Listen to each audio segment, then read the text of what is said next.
5 script കൊടുത്തതിൽ ഒരാൾ കമ്മിയുണ്ട് അല്ലേ? ഒരാളും കൂടി വരാനുണ്ട്.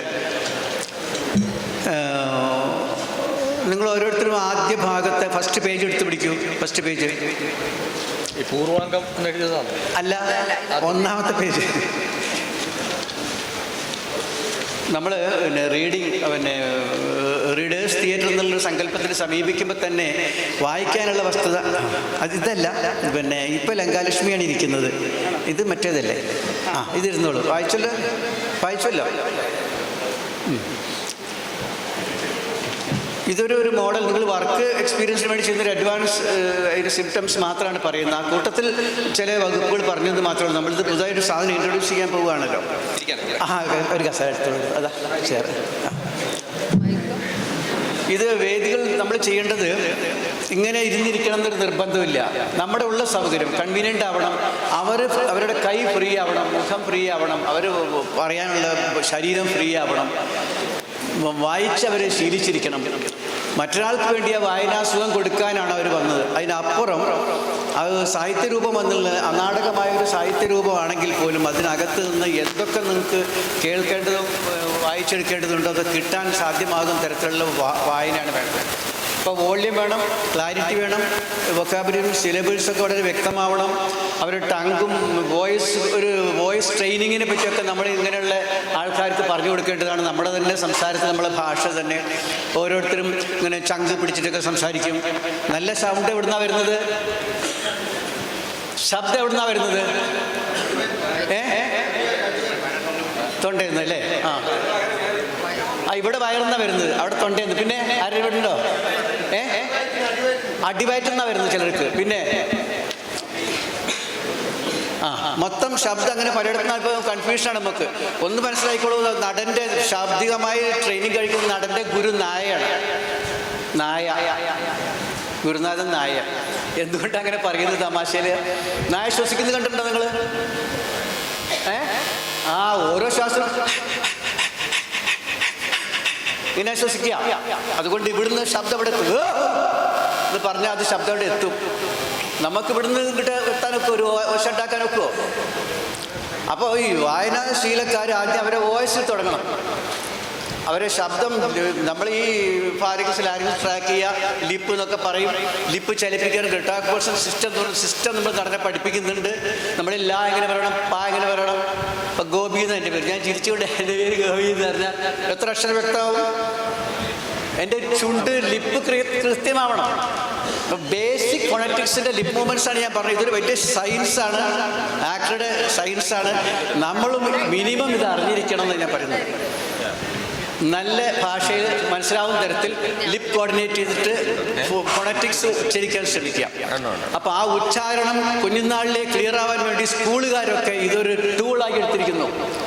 വിദേശങ്ങളിൽ തിയേറ്റർ ടൂൾ ഓഫ് എഡ്യൂക്കേഷനാണ്.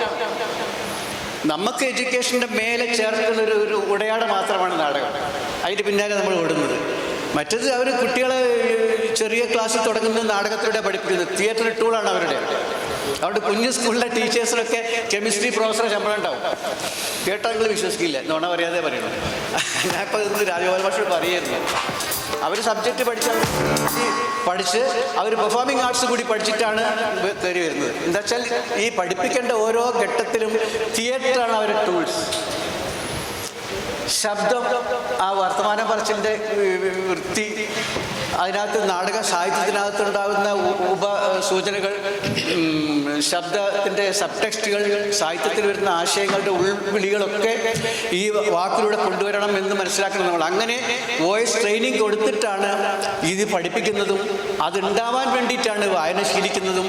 ആ ശീലിക്കുന്ന സാഹിത്യം കുട്ടികൾക്ക് പഠിക്കാൻ വിഷമമുള്ളതാണെങ്കിലും ഇങ്ങനെ കളികളിലൂടെ പഠിച്ചു പോകുന്നതുകൊണ്ട് സ്കൂൾ ടൂളായി മാറി. നമ്മളിപ്പോൾ തിയേറ്റർ റീഡിങ് തിയേറ്റർ എന്ന നിലയ്ക്ക് റീഡേഴ്സ് തിയേറ്ററിൻ്റെ എലിമെൻറ്റ്സ് ഉപയോഗിച്ചിട്ട് ചില കൃതി വായിക്കുകയാണ്. അപ്പോൾ ഈ പറഞ്ഞ ഉപയോഗത്തിനൊക്കെ സമാഹരിക്കാം. ലൈബ്രറിയിലായാലും എവിടെയായാലും അത് നാടകം ആവണമെന്ന് യാതൊരു നിർബന്ധവുമില്ല. ഏത് നാടക രൂപം ചെയ്യാം. അപ്പോൾ വളരെ ഓടിച്ച സൂചന ഞാൻ പറഞ്ഞത് മാത്രമല്ല, ഇതിൻ്റെ ഔട്ടർ പാരഫർണേലിയ മാത്രം. ഇപ്പോൾ നമ്മൾ മൈക്ക് 4 ഉണ്ടല്ലോ അല്ലേ? 5 2 ആൾ അടുത്തിരുന്ന മൈക്ക് കുറച്ച് കിട്ടും.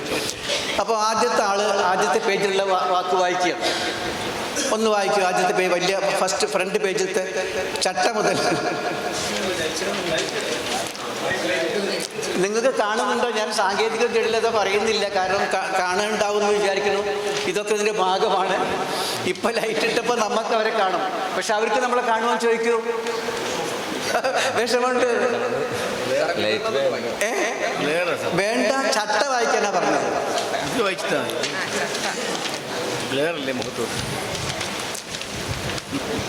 ഒരാള് ഇതിൽ ചട്ട വായിക്കുന്നു എന്ന് വെക്കുന്നു.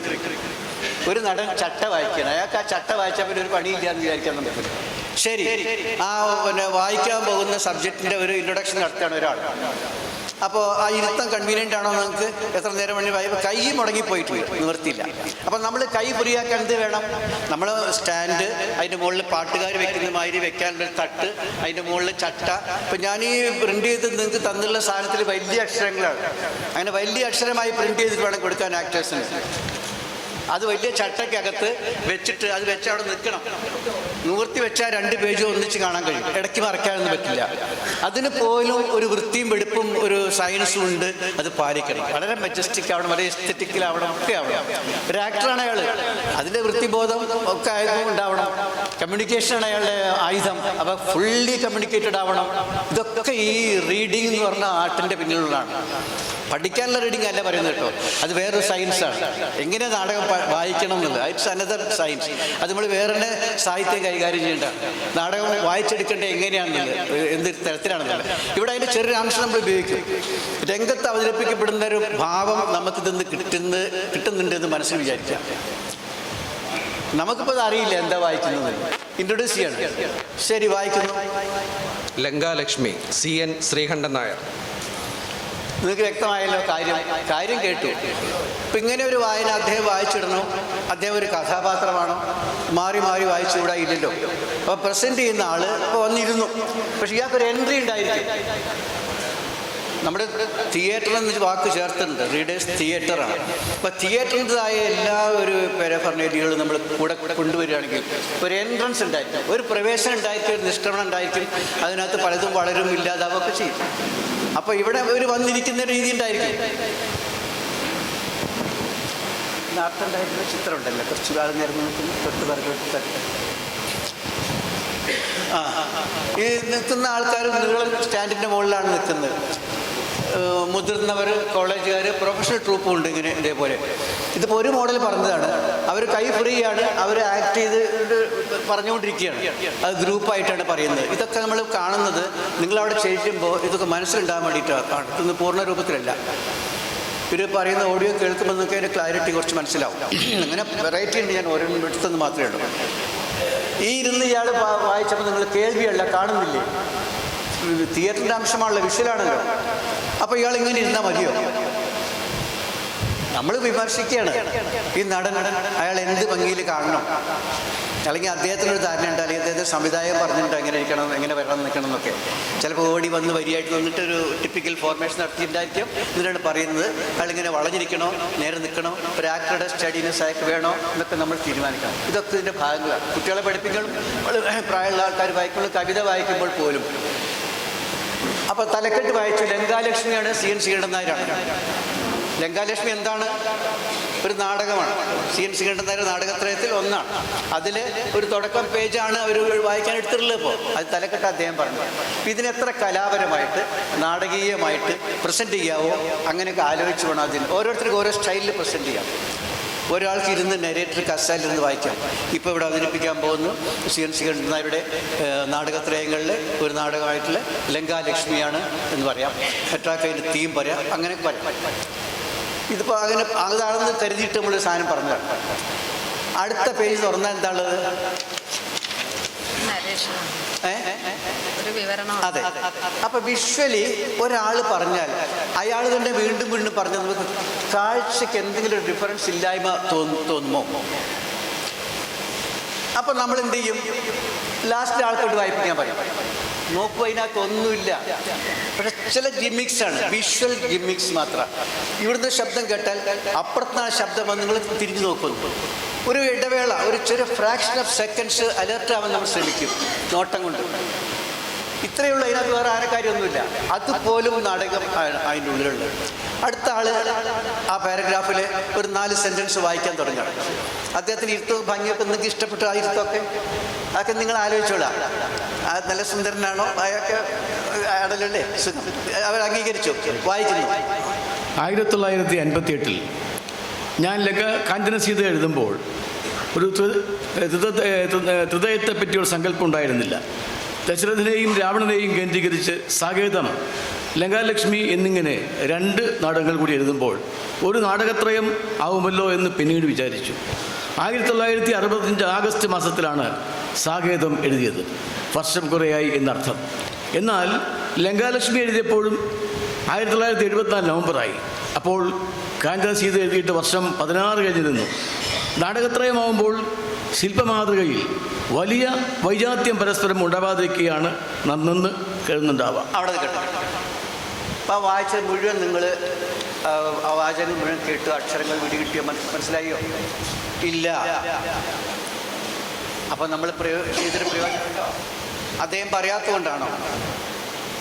പറഞ്ഞല്ലോ വ്യക്തമായിട്ട്. അപ്പം എത്ര കൂടുതൽ എന്ത് വൃത്തിയാക്കാൻ കഴിയുന്നുള്ള അടുത്താണ് നമ്മൾ അടുത്ത നാടക ചിന്ത. നമ്മൾ ആ വാക്ക് ഒന്നുകൂടി പറയാൻ ശ്രമിക്കുകയാണ്.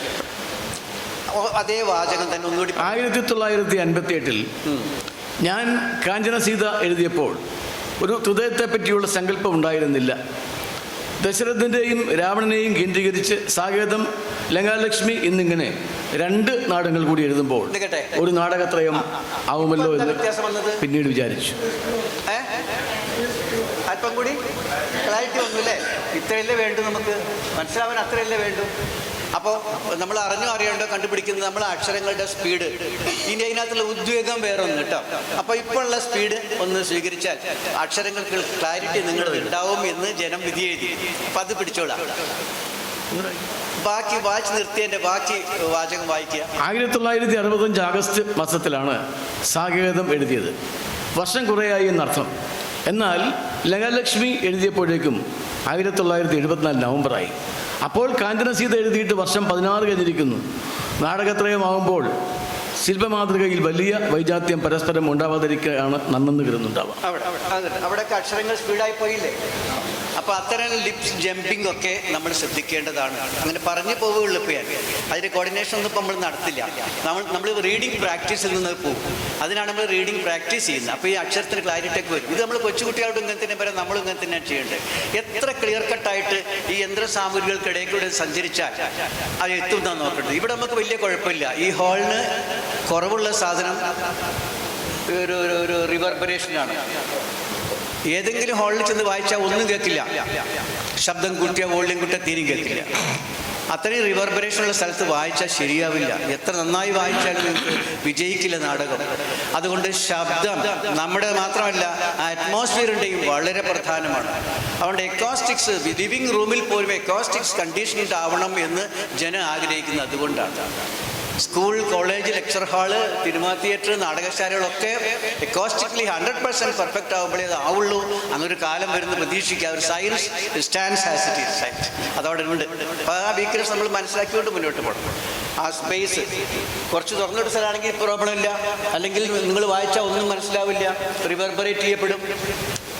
സൗണ്ട് വെളിച്ചത്തിൻ്റെ അത്ര വേഗത്തിൽ പോകുന്നതല്ലല്ലോ സൗണ്ട്. അതിൻ്റെ ശാസ്ത്രവും സയൻസൊക്കെ നമ്മൾ കുട്ടികളെ പഠിക്കുന്നവർ പറയണ്ടല്ലോ. അത് അത്രേ പോവുള്ളൂ. 340 മീറ്ററാണ് ശബ്ദത്തിൻ്റെ വെലോസിറ്റി. അത് 2,99,000 കിലോമീറ്ററാണ് ലൈറ്റിൻ്റെ വെലോസിറ്റി. ഒരു ടെക്നിക്കൽ പഠനമാണ് അവിടെ നമ്മൾ നടത്തുന്നത്. ഒരു വെളിച്ചം അത്രയും കിലോമീറ്റർ സഞ്ചരിച്ച് നമ്മൾ കണ്ടെത്തുമ്പോൾ ഈ ശബ്ദം ഓപ്പൺ സ്പേസിൽ 340 മീറ്ററേ പോവുള്ളൂ. അത് എവിടെ തട്ടാൻ സാധ്യത ഉണ്ടെങ്കിൽ ആ തട്ടുന്ന പ്രതലം പോലെ ഇത് പ്രതികരിക്കും. ഇത് മനസ്സിലാക്കിയിരിക്കുകയാണ്. ചില ഫ്ലോർ പോലും വായിക്കാൻ പോകുന്ന മുറി, ഈ പ്രതലത്തിൻ്റെ തിളക്കം പോലും ആളിരുന്നാൽ മാറും അല്ലെങ്കിൽ മാറില്ല. ഇതൊക്കെ നാടകക്കാരായ ആൾക്കാർ, നാടകക്കാരന് അറിഞ്ഞുവിടാൻ പാടില്ലാത്ത ഒന്നും പാടില്ല ജീവിതത്തിൽ എന്ന് പറയാം. നാടക ജീവിതമാണല്ലോ. അവിടെ ഇതൊക്കെ അതിൻ്റെ ഭാഗമാണ്. ഒരു പെർഫോമിംഗ് ഏരിയ കണ്ടെത്തുമ്പോൾ ഇതൊക്കെ അതിൻ്റെ ഒരു ഭാഗമാണ്. നമ്മൾ രണ്ടാമത്തെ ആൾ ബാക്കി വായിക്കുന്നു. എന്നാൽ ഇത്തരം നാടകങ്ങൾ എഴുതാൻ എടുക്കുന്ന കാലം ഒരു വ്യാഴവട്ടത്തിലേറെയാവുമ്പോൾ മറിച്ച് എത്ര ശ്രമിച്ചാലും മാറ്റം അനിവാര്യമാണ്. സങ്കല്പത്തിലും നിങ്ങൾ ആ കേൾവി രണ്ടിന് വെറൈറ്റി നോക്കിയോ?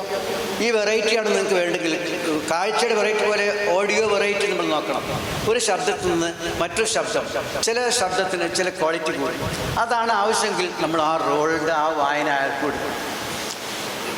അത് നമ്മൾ നിർണ്ണയിക്കേണ്ടതാണ്. അപ്പോൾ അതിനൊരു സംവിധായകൻ ഉണ്ടാവുന്നത് അതുകൊണ്ടാണ്. ആ സ്പീഡ്, ആ വോയിസിൻ്റെ അതൊക്കെ നമുക്ക് ഗുണപ്രദമാവുന്നെങ്കിൽ അതാണ് ശരിക്കേണ്ടത്. അതേ ടോണിൽ ബാക്കി ഒന്നുകൂടി വായിക്കും. മാറ്റം അനിവാര്യമാണ്. സങ്കല്പത്തിലും ശില്പനിർമ്മിതിയിലും എന്നല്ല, എല്ലാറ്റിലും. ഈ കൃതികൾ എഴുതിയ ആളിന് തന്നെ എന്തു മാറ്റം വന്നിരിക്കുന്നു. അന്നത്തെ ഞാൻ ഇന്നത്തെ എന്നെ കണ്ടാൽ എന്നല്ല, പരിചയപ്പെടുത്തിയാൽ തന്നെ അറിയുമോ എന്ന് സംശയം. ഒരു സെക്കൻഡ്. ഇപ്പോൾ അദ്ദേഹം മുഖം എടുക്കാൻ കഴിയുന്നില്ല, അദ്ദേഹത്തിന് താഴത്തേക്ക് നോക്കണ്ടേ? നിങ്ങളൊന്ന് കണക്ട് ചെയ്യണം അദ്ദേഹത്തിനെങ്കിൽ സാധ്യതയുണ്ടോ? ഇപ്പോൾ ഇല്ല. നിങ്ങൾ മുഖത്ത് നോക്കി നിൽക്കുമ്പോൾ പോസായി പോവില്ല അവിടെ. അപ്പോൾ എന്ത് വേണം, നമ്മൾ 2 വട്ടം വായിച്ചാൽ നമുക്ക് ചില മെമ്മറൈസ് ചെയ്യാനുള്ള ഒരു കൂടി വർദ്ധിപ്പിച്ചെടുത്താൽ ആ ഓർമ്മയിൽ നിൽക്കുന്ന ആ പോർഷൻ സെൻറ്റൻസിൻ്റെ ഗ്യാപ്പ് നമുക്ക് കിട്ടും. ചിലപ്പോൾ ഒരു സെൻറ്റൻസ് പറയാൻ തുടക്കം കിട്ടും. അതൊക്കെ വായിച്ച് നമ്മൾ മനസ്സിലാക്കുന്ന പോലെ ഇരിക്കും. ഇതിലിപ്പോൾ റീഡിങ്, റൈറ്റിംഗ്, ലിസണിങ്, കോൺസെൻട്രേഷനും ഒക്കെയാണ് ഇതുകൊണ്ട് ഡെവലപ്പ് ചെയ്യുന്നത്. അപ്പോൾ ആ കോൺസെൻട്രേഷനും ആ മെമ്മറിയും നമുക്ക് കിട്ടുമ്പോൾ ആ ഗ്യാപ്പ് നിങ്ങൾക്ക് തലമുറിച്ച് നോക്കേണ്ടതാണ് ആ വാചകങ്ങൾക്കിടയിലുള്ള ആശയമെങ്കിൽ മാത്രം. അപ്പോൾ ആക്ടിങ് അവിടെ പറയാതെ വന്നു. ആക്ടിങ് ഇത്രയൊക്കെ ഡീറ്റെയിൽസ് നമ്മൾ എന്ത് ചേർക്കാം. തുടർന്ന് വായിച്ചോളൂ. ഇനി ഈ 3 നാടകങ്ങൾക്കും തമ്മിൽ ഘടനയിലും ശൈലിയിലും മറ്റും ഉണ്ടാകുന്ന വ്യത്യാസം ഒരു ത്രിതയത്തിൻ്റെ സാരൂപ്യത്തിന് പ്രതിബന്ധമാകാവുന്ന അളവിൽ കാണുന്നതായി ആരെങ്കിലും കരുതുമെങ്കിൽ അത് അനിവാര്യമെന്ന് മാത്രമാണ് ഈ പറഞ്ഞതിൻ്റെ വിവക്ഷ. എൻ്റെ അഭിപ്രായത്തിൽ ത്രിതയ വൈജാത്യം തന്നെ അറിഞ്ഞോ അറിയാതെയോ ഉണ്ടാകാവുന്ന ഒരു പ്രരൂപത്തിൻ്റെ പാവുകളായും അങ്ങനെ ഒരു നാടകമൂല്യമായും എണ്ണിക്കൂടായികയില്ല. അവിടെ സ്റ്റോപ്പ് ചെയ്യട്ടെ. അപ്പോൾ ഇത് പറഞ്ഞു പോകുന്നതിന് ഇനി നാടകീയത വരുത്തണമെങ്കിൽ നിങ്ങൾക്ക് ഭാവം മാറ്റാട്ടോ. ഒക്കെ നിങ്ങളുടെ സംവിധായകൻ ഇടപെടേണ്ടതാണ്. അപ്പോൾ ആ നേരെ പോകുന്നത് കുറച്ചുകൂടി നമ്മൾ ഇടപെട്ട് സംസാരിക്കുന്ന ഒരു ഹൃദ്യത വർദ്ധിപ്പിക്കുന്ന ടോണാണ് സ്വീകരിക്കുന്നതെങ്കിൽ അതൊക്കെ നാടകത്തിന് യോജ്യമാണ്. ബാക്കി ഭാഗം നമ്മൾ അടുത്ത ആൾ വായിക്കാം. ശബ്ദം സ്പേസ് മാറ്റിയോടെ സ്പേസാ മാറ്റുന്നത് കേട്ടോ. ശബ്ദം വേറെ സ്പേസിലേക്ക് വായിച്ചോളൂ. കാഞ്ചന സീതയ്ക്ക് ശേഷം ഏറെക്കാലം ഞാൻ തലയിൽ ചുമന്നിരുന്ന ഒരു ഭാരമുണ്ട്. കാവ്യരചനയുടെ പാരാവാരങ്ങൾ കടന്ന് വളർന്നു നിൽക്കുന്ന രാവണനെ ചിത്രീകരിക്കാനുള്ള ഭയമല്ലാതെ മറ്റൊന്നുമായിരുന്നില്ല ആ ഭാരം. അവിടെ അപ്പോൾ അതിനോട് യോജിച്ച ഒരു ടോണാണോ വന്നുള്ളത് നമ്മൾ നോക്കണം. നിങ്ങൾ ടോൺ മാറ്റി ഒന്ന് വായിക്കാം. അപ്പോൾ ഇപ്പോൾ പറഞ്ഞത് നിങ്ങളെ പറ്റിയൊരു കാര്യം പറഞ്ഞു തീർത്തു. നിങ്ങളതിൻ്റെ ബാക്കി അങ്ങനെ അതുകൊണ്ട് ഞാൻ അത്രയൊന്നും അത് ശ്രദ്ധിച്ചിട്ടില്ല എന്ന് പറഞ്ഞ ഒരു പാറ്റേൺ മാറിയിട്ട് നിങ്ങളാണ് ആ ചെയ്യേണ്ടെന്നായിരുന്നു വിചാരിച്ചുകൊണ്ട് എന്നെപ്പറ്റി അത്രയൊന്നും പറയേണ്ടതാണല്ലോ. മറ്റുള്ളൊരു ടോൺ മാറ്റാൻ ശ്രമം കൊടുക്കും. അതിനുവേണ്ടി നിങ്ങൾക്ക് എന്ത് അകത്തേക്ക് ഇമാജിൻ ചെയ്യാം. ശബ്ദത്തിൻ്റെ ടോണിൽ ഒരു സാഗിങ് വരും. ഒടുവിൽ ധൈര്യം സംഭരിച്ച് ആ വിശ്വരൂപം ലങ്കാലക്ഷ്മി എന്ന എൻ്റെ കൊച്ചു കമുകിൻ പാളക്കീറിൽ ഞാൻ വരഞ്ഞു വെച്ചു. നീ പറഞ്ഞതിനകത്ത് നാടകത്തിൽ അടിവരയിടുന്ന മൂവ്മെൻറ്റിനും ജസ്റ്റേഴ്സും കൊണ്ട് പിക്ചർ കമ്പോസിഷൻ ഭംഗിയാക്കുന്ന പോലെ അവിടെ ഇൻട്രൊഡ്യൂസ് ചെയ്യപ്പെട്ട ഒരു വാക്ക് രണ്ടാമത് വന്ന് അവിടെ അത് അടിവരയിടുന്നു. അങ്ങനെ സാവധാനം പറഞ്ഞുകൊണ്ട് ആ ലങ്കാലക്ഷ്മിക്ക് നിങ്ങൾ ഒരു ഗാംഭീര്യം കൊടുത്ത് അടിവരയിടുന്ന തരത്തിലേക്ക് ആ സെൻറ്റൻസ് അവസാനിപ്പിച്ചാൽ കൂടുതൽ നല്ലത്. ഇതൊക്കെ നിങ്ങൾ കൊടുക്കേണ്ട സംവിധായകൻ്റെ പ്രക്രിയയാണ്. ബാക്കി വായിച്ചോളൂ. ക്ഷമിക്കണം എന്നല്ലാതെ മറ്റൊന്നും പറയാനില്ല. 1974 അവിടെ ആളെ മാറ്റിയാണ്. അടുത്ത ആൾ വായിക്കാം. 1974 നവംബറിൽ എഴുതി തീർത്താൽ ഈ ഹൃദയത്തിലെ 3 നാടകങ്ങളും ഒരുമിച്ച് പാലക്കാട്ട് കളിക്കാം എന്ന് എൻ്റെ ഏതാനും സ്നേഹിതന്മാർ എന്നെ പ്രലോഭിപ്പിച്ചു. മിനക്കെട്ടിരുന്ന് എന്തെങ്കിലും ഒന്ന് എഴുതിയുണ്ടാക്കാൻ മടിയുള്ള ഞാൻ അങ്ങനെയെങ്കിലും കുറേ നാളായി പറഞ്ഞു നടക്കുന്ന ഈ നാടകം എഴുതി തീർക്കട്ടെ എന്നവർ കരുതിയിരിക്കണം. അവിടെ നിൽക്കണം. ഇപ്പോൾ ഈ 2 ആളുകൾ വായിച്ചത് 4 ആളും വായിച്ചത് ഒരാളുടെ ടോണാണ് എന്ന് നിങ്ങൾക്ക് റിലേറ്റ് ചെയ്യാൻ പറ്റും. ഈ 4ാമത്തെ ആൾ വായിക്കുമ്പോൾ ശബ്ദം മാറിയതുകൊണ്ട് മാത്രമാണ് ആ സ്പീഡിൻ്റെ വ്യത്യാസം അല്ലേ. അപ്പോൾ ചെറിയൊരു ഒരു സ്പീഡ് പോലും നമുക്ക് ആ വ്യത്യാസം വരുത്താം. അപ്പോൾ അദ്ദേഹം വെച്ചൊരു സ്പീഡ് ഉണ്ടാവില്ല. ആ സ്പീഡിൽ നമ്മൾ എടുക്കണം.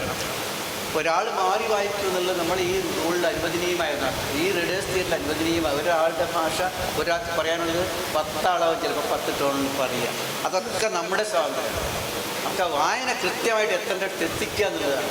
അത് വീണ്ടും വായിക്കാൻ തോന്നിക്കുക, അല്ലെങ്കിൽ ഒരു വായനയിൽ തന്നെ അത് കൃത്യമായി തീർക്കുക എന്നുള്ളതൊക്കെ നമ്മൾ ലക്ഷ്യമുണ്ട്. അത് കാണാനും കേൾക്കാനും സുഖമുണ്ടാവും. അപ്പോൾ അവിടെ ആ വ്യത്യാസമാണ് ഉണ്ടായിരുന്നത്. ഇനി ബാക്കി ഇവിടെ നിന്ന് വായിക്കുമ്പോൾ കുറച്ച് സ്ലോ ആയിട്ട് ഞാൻ വാശിയിൽ എഴുതി തീർക്കുക തന്നെ ചെയ്തു. 1975 ഫെബ്രുവരി 8-ാം തീയതി പാലക്കാട്ട് ലങ്കാലക്ഷ്മി അരങ്ങേറി. ഹൃദയത്തിലെ 2ാമത്തെ നാടകമെന്ന നിലയിൽ. നാടകം 3 നടത്തിക്കഴിഞ്ഞ് ആ സ്നേഹിതന്മാർ എറണാകുളത്ത് വന്ന് എന്നെ കണ്ടപ്പോൾ 2ാമത്തെ നാടകം എന്ന നിലയിലാണ്. ഹൃദയത്തിലെ 2ാമത്തെ നാടകം എന്ന നിലയിൽ. മനസ്സിലായില്ലേ? അപ്പോൾ അവിടെ ക്ലാരിറ്റി സിലബിൾ സ്ട്രെസ്സാണ് അല്ലേ? ഒന്ന് പറയൂ, എന്താണ്? ഞാൻ വാശിയിൽ എഴുതി തീർക്കുക തന്നെ ചെയ്തു. 1975 ഫെബ്രുവരി 8-ാം തീയതി പാലക്കാട്ട് ലങ്കാലക്ഷ്മി അരങ്ങേറി. ഹൃദയത്തിലെ 2ാമത്തെ നാടകമെന്ന നിലയിൽ. ഹൃദയം നമ്മൾ തുടക്കത്തിൽ പറഞ്ഞ 3 നാടകങ്ങളിൽ ഒന്നാമത് പറഞ്ഞല്ലോ, ആ ഹൃദയമാണ് ഉദ്ദേശിച്ചത്. ചില വാക്കുകളുടെ ചില സ്പെസിഫിക് ആയിട്ട് ചില സ്ട്രെസ് വേണ്ടെടുത്ത് നമ്മൾ ചിലപ്പോൾ ഈ ഓഡിയോ ഇങ്ങനെ നിൽക്കുന്ന ലെവലിൽ നിന്നും ഈ ഫ്രീക്വൻസി ഒക്കെ അങ്ങനെയാണ് പോകുന്നത്. അത് തികച്ചും സാങ്കേതികമാണ് ഈ കാര്യം കേട്ടോ. നാടകക്കാരൻ സാങ്കേതികത്തിന് അങ്ങനെയല്ല. ഇങ്ങനെ ആകുമ്പോൾ ഇങ്ങനെ ചുണ്ടെങ്കിൽ അതൊന്ന് ഉയർത്തേണ്ടി വരും, ചിലപ്പോൾ വോളിയം കുറയ്ക്കേണ്ടി വരും. അപ്പോൾ ക്ലാരിറ്റി ഒന്നുകൂടി പൂർണ്ണമാവും. ഇതൊക്കെ പിന്നീട് വഴിയെ കൊണ്ട് അറിയേണ്ടതാണ്. പക്ഷെ ആ ഹൃദയം വ്യക്തമാകാതെ പോകരുത് എന്നാണ് ഞാൻ പറഞ്ഞത്. ഓരോ കുട്ടിക്കും ഹൃദയം, ആ വ്യക്തം എന്നൊക്കെ പറയുന്നതിന് ചിലപ്പോൾ ക്ലാരിറ്റി വേണം. വായനയുടെ ഗുണം അതാണ്. നിങ്ങൾ വലിയ ആൾക്കാർ കുട്ടികൾക്ക് വായിക്കുമ്പോഴും കുട്ടികളെ കൊണ്ട് വായിപ്പിക്കുമ്പോഴും കൃത്യത അതിനുണ്ടെങ്കിൽ നമ്മൾ കൈയടിച്ചു പോകും, അസുഖം കിട്ടിപ്പോകും. അതൊക്കെ വായനയുടെ ക്വാളിറ്റി വേണം. അവസാനിക്കാറായില്ലേ ആ പേജ്? അല്ല, തീർന്നില്ല ആ പേജ്. തീർക്കാം. നാടകം 3 നടത്തിക്കഴിഞ്ഞ് ആ സ്നേഹിതന്മാർ എറണാകുളത്ത് വന്ന് എന്നെ കണ്ടപ്പോൾ ഞാനന്ന് രോഗം ബാധിച്ച് കിടപ്പിലായിരുന്നു. ഇത്തരം കടപ്പാടുകൾ ഈ മനുഷ്യ ജീവിതത്തിൽ എങ്ങനെ വീട്ടും എന്ന സങ്കടമാണ് എനിക്കുണ്ടായത്. അവിടെ കഴിഞ്ഞു. ഒരു നാടകത്തിൻ്റെ ഇതിൻ്റെ മുന്നിലുള്ള ഒരു വസ്തുത അയാൾ ആ ഗ്രന്ഥത്തിന് മുന്നിൽ വെച്ച് നമ്മൾ വായനയിൽ കൊണ്ടുവന്നു. അപ്പോൾ ഈ അവതരണത്തിന് കൂടെ വെക്കാതിരിക്കാം. പക്ഷേ ഇനി ഈ ലങ്കാലക്ഷ്മി എന്നുള്ള സാധനം തുടങ്ങിയ ആൾ അടുത്ത് അതിലെന്താ വരുന്നത്? കഥാപാത്രങ്ങളെ കുറിച്ച്. കഥാപാത്രത്തിൻ്റെ പേരുകളാണ് അടുത്ത് വായിക്കുന്നത്. എന്ത് മാറ്റം കൊടുക്കാം എന്ന് നിങ്ങൾ ആലോചിക്കണം. സംവിധായകനുള്ളിൽ കാണണം. ഇങ്ങനെ അവസാനിപ്പിച്ചു. ഉടനെ ഒരു ചേഞ്ച്, കാഴ്ചയുടെ ചേഞ്ച് പോലെ ശബ്ദത്തിനൊരു ചേഞ്ച് വരുത്തിക്കൊണ്ട് അനൗൺസ്മെൻറ്റ് വരണമെന്ന് മനസ്സിലുണ്ടെങ്കിൽ നിങ്ങൾ അങ്ങനെ ചെയ്യിക്കും.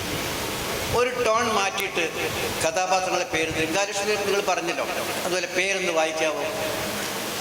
കഥാപാത്രങ്ങൾ: രാവണൻ, മാല്യവാൻ, വിരൂപാക്ഷൻ, സുപാർശൻ, പ്രഹസ്തൻ, കുംഭകർണൻ, വിഭീഷണൻ, ഇന്ദ്രജിത്ത്, അതികായൻ, ശാർദൂലൻ, നികുംബൻ, കുംഭൻ, ഹനുമാൻ, അംഗദൻ, മണ്ഡോദരി, സീത, ലങ്കാലക്ഷ്മി, സരമ, രാക്ഷസന്മാർ, രാക്ഷസ സ്ത്രീകൾ. ഇത്രയും കഥാപാത്രങ്ങളുണ്ട്. അപ്പം നിങ്ങളുടെ സംവിധായകന് തോന്നുകയാണ് ഈ ഓരോന്ന് പറയുമ്പോഴും അവിടെ വെളിച്ചൊന്ന് കുറച്ചിട്ട് ഈ ചെറിയ സജസ്റ്റീവ് വേഷം ഇട്ടുകൊണ്ടുള്ള മറ്റ് ആൾക്കാരോ കുറേ സ്റ്റുഡൻസോ നടന്മാരുള്ളിടത്തൊക്കെ ഓരോരുത്തരും കഥാപാത്രത്തിന് വേഷം കെട്ടിയിട്ട് ആൾക്കാർ സജസ്റ്റീവ് വേഷം കൊണ്ട് നടന്നു വരികയാണെന്നെങ്കിൽ അവർ നടന്നു വരികയും ഇവർ ഇരുട്ടത്തിങ്ങനെ പോവുകയും ചെയ്യുകയാണെങ്കിൽ കഥാപാത്രം ഇരിക്കുന്നിടത്തൊക്കെ മാറും. തിയേറ്ററിക്കൽ അംശം അവിടെ വന്നു ചേരുകയാണ്. അവർ ആണ് പിന്നെ അടുത്ത് കഥാപാത്രം, അടുത്ത് ഒരു സീനാണ് അവതരിപ്പിക്കുന്നത്. അപ്പോൾ നിങ്ങൾക്ക് ഈ ആൾക്കാരെ വാനിഷ് ചെയ്ത് വേറൊരു ഗ്രൂപ്പിനെ കൊണ്ട് ഈ വായന തുടരുകയും ചെയ്യാം. അപ്പോൾ തിയേറ്ററിൻ്റെ അംശങ്ങൾ ഡെവലപ്പ് ചെയ്യും. അങ്ങനെ വന്ന ഒരു ചേഞ്ച് ഓവർ സീക്വൻസിൽ വിഷ്വൽ ആഡ് ചെയ്യുന്നത് നമ്മൾ വെക്കാം. ഇപ്പോൾ ഇത് വായിച്ചുകൊണ്ടിരിക്കുമ്പോൾ തന്നെ വെളിച്ചം കമ്മിയാവുകയും മറ്റു വെളിച്ചത്തിലൂടെ 1 by 1 ആയിട്ട് ഓരോ വേഷക്കാർ വരികയാണ്. വേഷം കെട്ടിയില്ലെങ്കിലും ആൾ മാറിയാൽ മതി. ഇവരങ്ങോട്ട് പോവുകയും വേറെ ഭാഗത്ത് അവർ വരികയും ചെയ്താൽ ഈ വായിച്ചു കഴിയുമ്പോൾ ഈ 12 ആൾ നിരന്ന് നിൽക്കുന്നുണ്ടാവും. വിഭീഷണനുണ്ടാവും, പിന്നെ ദുര്യോധനുണ്ടാവും, എല്ലാവരും സീതയൊക്കെ ഉണ്ടായിരുന്നു വരും. അങ്ങനെ ഒരു പരേഡ് മൈലായിട്ട് കടന്നു പോകും. അപ്പം നമ്മൾ എന്താ ചെയ്തത്? വിഷ്വൽ വാഷിങ്, നമ്മൾ വിഷ്വലായിട്ട് വാഷ് ചെയ്യുക നമ്മളെ സ്റ്റേജിൽ. അപ്പോൾ ആൾക്കാർക്ക് അത് ഡ്രമാറ്റിക് ആവും. ഈ ഡ്രമാറ്റിക് ആയിക്കൊണ്ടേ അപ്പോൾ കൂടുതൽ ഇമ്പ്രസീവ് ആവും ആ കഥാപാത്രത്തിൻ്റെ അടുത്ത് വായനോട്. ഇനി അങ്ങനെ എന്തോ ചേഞ്ച് ഉണ്ടോ ഇല്ലയോ, അടുത്ത കഥാപാത്രത്തിൽ വായിക്കുകയാണ്, അടുത്ത സീൻ തുടങ്ങുകയാണ്, നടുക്കിലാൾ തുടങ്ങുന്നു. ഞാൻ ആ ലങ്കയുടെ പ്രവേശന ഗോപുരം. രാത്രി ഒരു രാക്ഷസ സ്ത്രീ രൂപം അവ്യക്തമായി കാണാം. ബ്രാക്കറ്റാണ്. ഇരുളിലൂടെ ഹനുമാൻ കടന്നു വന്ന് രാക്ഷസിയെ ഉഗ്രമായി അടിക്കുകയും രാക്ഷസി നിലം പതിക്കുകയും ചെയ്യുന്നു. രാക്ഷസി എഴുന്നേൽക്കുമ്പോൾ കാണാറാകുന്ന രൂപം ദിവ്യവും സുന്ദരവുമാണ്. അപ്പോൾ അലൗകികതയെ ധ്വനിപ്പിക്കുന്ന സംഗീതം ഉയരുന്നു. അപ്പം നാടകത്തിൻ്റെ ആ ബ്രാക്കറ്റിൽ കിട്ടിയ സാധനം സംവിധായകനിട്ട് കളിക്കാം. അദ്ദേഹം വർണ്ണിച്ചുകൊണ്ടിരിക്കുമ്പോൾ അവിടെ നിശബ്ദമായി വരുന്ന ഒരു രാക്ഷസിയുടെ രൂപം ഇങ്ങനെ നടന്നു പോവുകയോ അയാളുടെ പിറകിൽ ഒരാൾ ആളോങ്ങി അടിക്കാൻ ഓങ്ങി നടന്നു പോവുകയോ ഒക്കെ കാണിക്കാം. നമുക്ക് തിയേറ്ററിൽ ഏതൊരു സ്വാതന്ത്ര്യം എടുക്കാം. വായന നിർബാധം പോകണമെന്ന് മാത്രമേ ഉള്ളൂ. അപ്പോൾ പിക്ചറൈസ് ചെയ്യാം. ഇല്ലെങ്കിൽ ഈ പറഞ്ഞ വായന ഒന്നുകൂടി വിപുലമാക്കി ഒന്ന് വായിച്ചു കൊടുക്കൂ. ഇപ്പൊ പറഞ്ഞ ഒന്നൊരു ടോൺ കൂട്ടി ബ്രാക്കറ്റാണ് നടക്കൊരു ചിത്രമാണ് അവിടെ നടക്കുന്നത്. ആ ഒരു ഉദ്വേഗത്തിൽ ആ വാചകം പറഞ്ഞു നോക്കൂ. ലങ്കയുടെ പ്രവേശന ഗോപുരം. ടോണൊന്ന് മാറ്റിക്കോളൂ. ലങ്കയുടെ പ്രവേശന ഗോപുരം. വോള്യം മാറ്റുക. ലങ്കയുടെ പ്രവേശന ഗോപുരം. പിച്ച് മാറ്റുക. ലങ്കയുടെ പ്രവേശന ഗോപുരം. വോള്യമല്ല പിച്ച്. രാത്രി ഒരു രാക്ഷസ സ്ത്രീ രൂപം അവ്യക്തമായി കാണാം. ഇരുളിലൂടെ ഹനുമാൻ കടന്നു വന്ന് രാക്ഷസിയെ ഉഗ്രമായി അടിക്കുകയും രാക്ഷസി നിലം പതിക്കുകയും ചെയ്യുന്നു. രാക്ഷസി എഴുന്നേൽക്കുമ്പോൾ കാണാറാകുന്ന രൂപം ദിവ്യവും സുന്ദരവുമാണ്. അപ്പോൾ അലൗകികതയെ ധ്വനിപ്പിക്കുന്ന സംഗീതം ഉയരുന്നു. അപ്പോൾ അവിടെ എല്ലാ പശ്ചാത്തലങ്ങളും സംവിധായകരുടെ ഒക്കെ ആയി കഴിഞ്ഞു. ഇനിയിപ്പോൾ അടുത്ത് സംഭാഷണം ആരുതാ? രാക്ഷസിയാണോ? ലങ്കാലക്ഷ്മി. അപ്പോൾ അങ്ങനെ ഇരിക്കുമ്പോൾ ലങ്കാലക്ഷ്മിയുടെ ശബ്ദമാണ് വരുന്നത്. അപ്പോൾ അലൗകികം എന്നൊക്കെ പറഞ്ഞ് ബ്രാക്കറ്റ് തന്ന് നമ്മൾ പൊലിപ്പിച്ച് വെച്ച് ഈ ക്യാരക്ടറിൻ്റെ ശബ്ദത്തിനെയാണ് പൊലിപ്പിച്ച് വെച്ച് കേട്ടോ. അപ്പോൾ അതൊക്കെ ആവാൻ ശ്രമിക്കുക. ഒന്നും ആയില്ലെങ്കിലും ആവാൻ ശ്രമിക്കുക. ഇത് തന്നെ നമ്മൾ വേണ്ടത്. ആഞ്ജനേയ, വത്സരങ്ങളായി നിന്റെ വരവും കാത്തിരിക്കുന്നു ഞാൻ ലങ്കാലക്ഷ്മി. ശാപവശാൽ ലങ്കയ്ക്ക് പല കാലം നിന്നു. ഒരു നാൾ വാനരൻ്റെ തല്ലേറ്റാൽ രാക്ഷോരൂപമെടിഞ്ഞ് മടങ്ങിച്ചെല്ലാം എന്ന് വിധിദാതാവ് കൽപ്പിച്ചിരുന്നു. മോചനമായി. നിമിത്തം നീയാണ് ഉണ്ണി. നീ എനിക്ക് ഉപകരിച്ചവൻ. പ്രത്യുപകാരം എന്താണ് ചെയ്യുക? അതാണ് ഇത്. ഒരു സൂചിത കഥ നിങ്ങളുടെ മനസ്സിലുണ്ടായിരിക്കും. ഇത് കഴിഞ്ഞു പോയ ഒരു ഇതിഹാസ കഥയുടെ ഒരു ഭാഗമാണ്. അറിയുന്നവർക്ക് അങ്ങനെ വായിക്കുമ്പോൾ ആ കഥ അവരെ മനസ്സിൽ തെളിയും. ആ വാക്കുകൾ, ആ പ്രയോഗങ്ങളിലൊക്കെ രക്ഷോരൂപം, ആ രക്ഷോരൂപം അങ്ങനത്തെ വാക്കുകളൊക്കെ വളരെ കൃത്യമായിട്ട് കൊടുക്കുകയും ചെയ്യാം. അപ്പോൾ അങ്ങനെ രാക്ഷസി പറഞ്ഞു, രാവണൻ ഹനുമാൻ ഇവരെ അടിച്ചു വീഴ്ത്തി. ഇത് അവന് വരം കിട്ടാനുള്ളതാണെന്നുള്ള ഇതിഹാസത്തിലെ കഥ പറഞ്ഞു. എന്നിട്ട് വരം ചോദിച്ചോളൂ എന്ന് പറഞ്ഞു. ബാക്കി അടുത്ത ആൾ വായിക്കുക. എവിടെ? ഹനുമാൻ അന്വേഷിച്ചു വന്നതാണ് ഞാൻ. പറയുന്നത് ആരാണ്? ഹനുമാൻ. എന്തൊക്കെ നിങ്ങൾക്ക് അവിടെ ശബ്ദം കൊണ്ട് ആക്കാവോ ആവാം. അന്വേഷിച്ചു വന്നതാണ് ഞാൻ. അച്ഛൻ ദശരഥന്റെ നിയോഗത്താൽ രാമനും പത്നി സീതയും അനുജൻ ലക്ഷ്മണനും ദണ്ഡകവനത്തിൽ പാർക്കുമ്പോൾ ലങ്കേശനായ രാവണൻ സീതയെ കട്ടു. ദുഃഖിതനായ രാമനുമായി സഖ്യം ചെയ്ത സുഗ്രീവ രാജാവ് 1,00,000 കവികളെ പല ദിക്കിലും തിരയാനയച്ചു. അങ്ങനെ കടൽ ശതയോജന താണ്ടി വന്നതാണ് ഞാൻ. എനിക്ക് സീതയെ കണ്ടെത്തണം. അതിനകത്ത് നേടിക്കുന്ന വസ്തുത്വങ്ങൾക്ക് ഏതാണ്ട് ഊഹിച്ചാൽ പിടികിട്ടും. ആ കടൽ ശതയോജന താണ്ടി വന്നതാണ് ഞാൻ. ആ രാവണൻ്റെ ഹനുമാൻ്റെ രൂപങ്ങളും ഭാഷകളൊക്കെ നിങ്ങൾക്ക് ഒരു ഇമേജറി നിങ്ങളുടെ ഉള്ളിൽ ഉണ്ടാക്കാൻ കഴിയുന്നുവെങ്കിൽ അത് ആ വായനയുടെ ഗുണമായിരിക്കും. അപ്പോൾ അവിടെ അവസാനിച്ചു. ഇനി അതിന് മറുപടി ലങ്കാലക്ഷ്മി അറിയുന്നു അല്ലേ? പറഞ്ഞോളൂ. നീ കണ്ടെത്താൻ തുടങ്ങിയിരിക്കുന്നു. എൻ്റെ ഛായയെ നോക്കി തിരഞ്ഞുകൊള്ളൂ. പക്ഷേ രാവണന്റെ ശയ്യാകാരം കണ്ട് നടുങ്ങരുത്. മണ്ഡോദരിക്കും ഈ ഛായ തോന്നാം. സീത ബന്ധനസ്ഥനായി ദുഃഖിതയായി ഭവനത്തിൽ കഴിയുന്നു. തണലേകാൻ അശോകത്തിൻ്റെ മുറ്റിലകൾ മാത്രം. ഇത്രയും വഴി പറഞ്ഞു കൊടുത്തു. ഇവിടെ ആദ്യ വാചകം എന്താണ്? നീ കണ്ടെത്താൻ തുടങ്ങിയിരുന്നു. നീ കണ്ടെത്താൻ തുടങ്ങിയിരിക്കുന്നു. ഈ ഛായ നോക്കി തിരഞ്ഞുകൊള്ളൂ അല്ലേ? അതിൻ്റെ സബ് ടെക്സ്റ്റ് നിങ്ങൾക്ക് മനസ്സിലാവുന്നുണ്ടോ? ഈ ഓരോ സാഹിത്യത്തിൻ്റെ ഇടയിൽ അതിൻ്റെ ഇടയിൽ കൂടി ചില സബ് ടെക്സ്റ്റും സൂചനകളും സൂചിത കഥകളും ഉണ്ടാവും. അതുകൂടി നമുക്ക് കിട്ടണം. അപ്പോൾ അഭിനയിക്കുന്ന വിഷ്വലാണെങ്കിൽ അവർക്ക് ഈ ഛായ സീതയെ പോലെ അതിസുന്ദരിയായിട്ടുള്ള പഞ്ചകന്യകൾപ്പെട്ട ഒന്നാണല്ലോ, ആ ഒരു ഛായ തന്നെയാണ് ഈ സുന്ദരിയായ രാക്ഷസി നമ്മൾ പറയുന്ന ആൾ ഉള്ളത്. അപ്പോൾ അവിടെ വാസ്തവത്തിൽ ഈ രാക്ഷസി രൂപം വിട്ടിട്ട് ഒരു സുന്ദരിയുടെ രൂപം എടുത്തിട്ടൊക്കെ കൊണ്ടുവരാമെന്ന് വിഷ്വൽ വ്യംഗ്യം അവിടെ കിടപ്പുണ്ട്. തിയേറ്ററിലാണ് ചെയ്യാം. അതാണ് ഈ സുന്ദരിയായ അതാണ് ഈ രാക്ഷസി എന്നുള്ള അർത്ഥം. ഇവിടെ ഇപ്പോൾ ഈ ഛായ നോക്കി തിരഞ്ഞുകൊള്ളൂ എന്ന് പറഞ്ഞ ആ ഒരു ലാസ്യം അവർ കാണിക്കുമ്പോൾ അതീവ സുന്ദരിയായ എൻ്റെ ഛായ നോക്കി തന്നെ തിരഞ്ഞുകൊള്ളൂ എന്നാണ് അവർ പറയുന്നത്. ഇതൊക്കെ മനസ്സിൽ വേണം. സീത അതേപോലെ സുന്ദരിയാണ്. അപ്പം കണ്ടെത്തുന്നതാണ് പറയുന്നത്. തീർന്നു.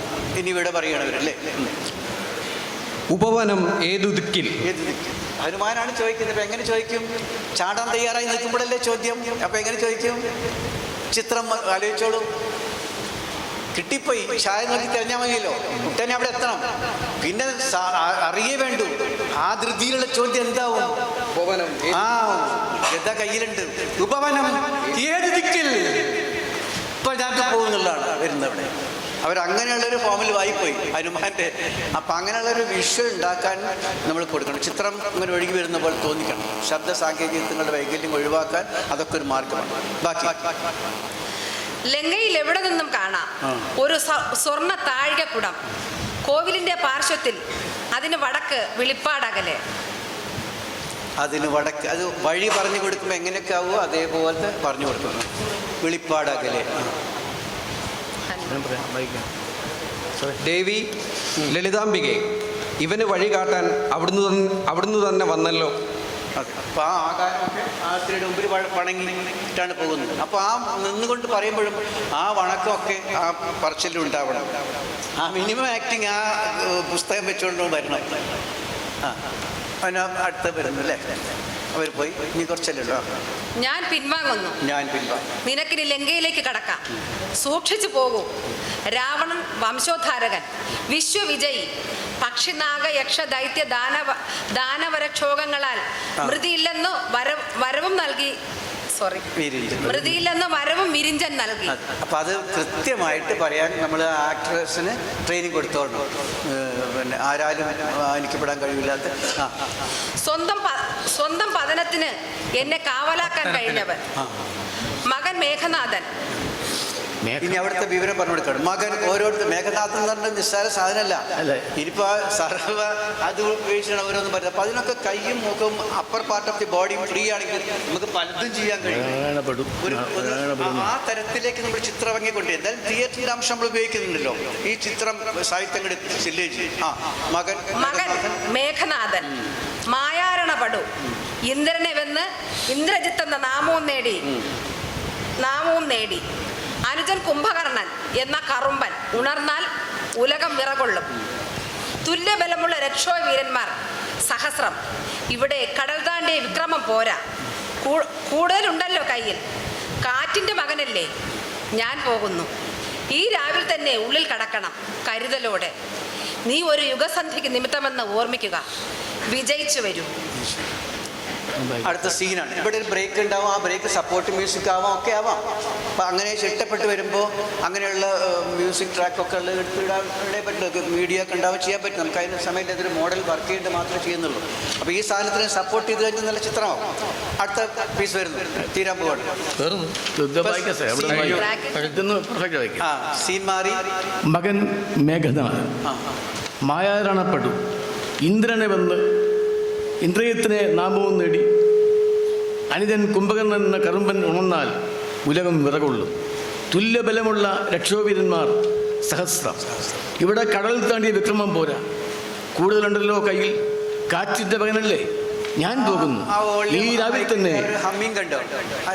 ഹമ്മിങ് കണ്ടില്ലേ? മൈക്കിൻ്റെ ഒരു റിവർബറേഷൻ എൻഡിൽ റിവർബറേഷൻ അല്ല, ഹമ്മിങ് എൻഡിൽ വരുന്നത്. അത് ശ്രദ്ധിക്കാൻ കഴിയും. ശ്രദ്ധിച്ചിട്ടൊന്നും മൗത്ത് പീസ് ഇട്ട് അങ്ങനെ അഡ്ജസ്റ്റ് ചെയ്യാം.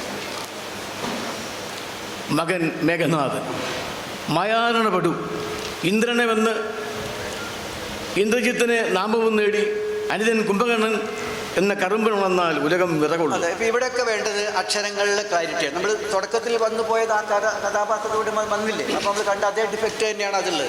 അങ്ങനെ ഓരോരുത്തരും ഡിഫക്റ്റ് കണ്ടുപിടിച്ച് കറക്റ്റ് ചെയ്യാനും മാറാനും ഒക്കെ നമ്മൾ ശ്രദ്ധിക്കണം. ചിലത് അദ്ദേഹത്തിന് വളരെ പക്കായിട്ട് ചെയ്യാൻ കഴിയുമ്പോൾ ഇത്തരം വാക്കുകൾ ചിലപ്പോൾ ഉടക്കും. അപ്പോൾ അതിനെ ശീലിക്കും മനഃപൂർവ്വം. പൊതുവിൽ സാവധാനത്തിനും വൃത്തിനും പറഞ്ഞ് ശീലിക്കാൻ ആ ആക്ടർക്ക് ഒരു അവസരമാവുന്നതൊക്കെ അങ്ങനെയാണ് വേണ്ടത്. ആ കറക്ഷൻ ഇവിടെ നടക്കും. ബാക്കി തുല്യബലമുള്ള രക്ഷോവീരന്മാർ സഹസ്രം. അക്ഷരം മുറിയണം. ഇവിടെ കടൽ താണ്ടിയ വിക്രമം പോലെ തുല്യബലമുള്ള രക്ഷോവീരന്മാർ സഹസ്രം. സഹസ്രം സഹസ്രം. ഇവിടെ കടൽ താണ്ടിയ വിക്രമം പോരാ, കൂടുതലുണ്ടല്ലോ കയ്യിൽ. കാറ്റിൻ്റെ മകനല്ലേ ഞാൻ പോകുന്നു, ഈ രാവിലെ തന്നെ ഉള്ളിൽ കടക്കണം കരുതലോടെ. നീ ഒരു യുഗസന്ധിക്ക് നിമിത്തമെന്ന് ഓർമ്മിക്കുക. വിജയിച്ചു വരും. ലക്ഷ്മിയുടെ വാചകങ്ങൾ അങ്ങനെ അവസാനിച്ചാണ് അടുത്ത ക്യാരക്ടർ വരുന്നത്. അടുത്ത രംഗത്തിന്റെ കഥാപാത്രം അല്ല, അവിടെ ഒരു ചർച്ച തീർന്നല്ലോ. ബ്രാക്കറ്റിലുള്ളത് ബ്രാക്കറ്റ് അല്ല ഇപ്പോൾ വായിക്കുന്നത്. അതിന് ബ്രാക്കറ്റാണ് വായിക്കുന്നത്. ഇത് നമുക്ക് കയ്യിൽ നിന്നിട്ട് കഴിഞ്ഞിട്ട് രണ്ട് കഥാപാത്രം ഉണ്ടല്ലോ, നമുക്ക് കയ്യിൽ നിന്ന് കോൺട്രിബ്യൂട്ട് ചെയ്യാമല്ലോ. എങ്ങനെ ഇതാണോ വായിക്കേണ്ടത്? അത് വായിച്ചു കഴിഞ്ഞല്ലോ, കഥാപാത്രം വായിച്ചു കഴിഞ്ഞു. ഇത് കഴിഞ്ഞ സീനല്ലേ വേറെ ടോണില് അടുത്ത സീൻ ഇല്ല. അടുത്ത സീൻ ഇല്ല, അതിനില്ല. അത്രേ ഉള്ളൂ. അപ്പുറത്തുണ്ടോ? ശരി, ഓക്കെ. അപ്പോൾ രണ്ട് ഭാഗങ്ങൾ എടുത്തിട്ടില്ലേ? അത് ഇനിയിപ്പോൾ ഇത്രയും റാക്കറ്റിൻ്റെ ഡയലോഗ് ഒരു പാറ്റേൺ ഞാൻ പറഞ്ഞല്ലോ. ഇനി സീൻ ഓപ്പൺ ചെയ്യുമ്പോൾ ഉണ്ടാകുന്ന മ്യൂസിക്, ആ മ്യൂസിക് ഓപ്പൺ ചെയ്യുമ്പോൾ പിന്നെ ലങ്കയുടെ ഗോപുരം ഇടിഞ്ഞു പൊളിഞ്ഞ് വീഴുന്ന ശബ്ദമാണ്.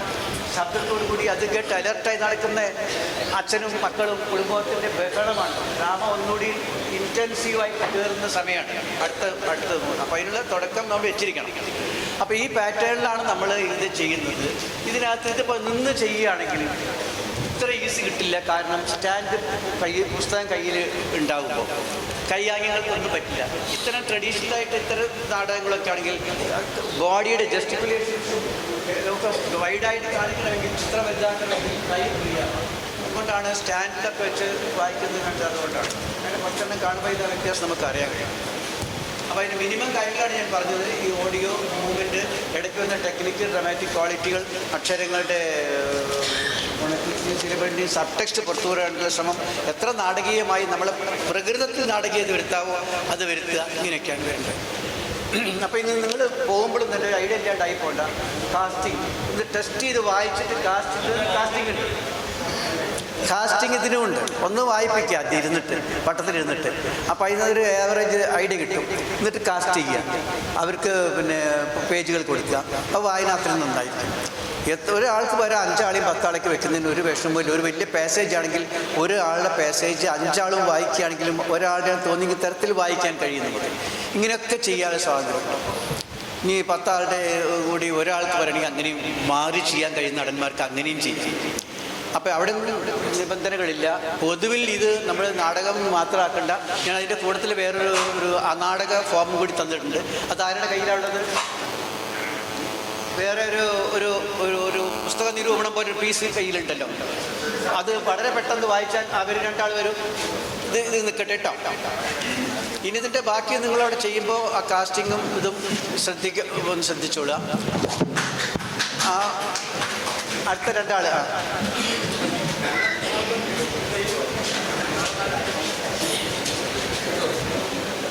5 മിനിറ്റ് കേട്ടോ. ഇത് കഴിഞ്ഞിട്ട് 20 കൂടെ ഇടാവുന്നില്ല.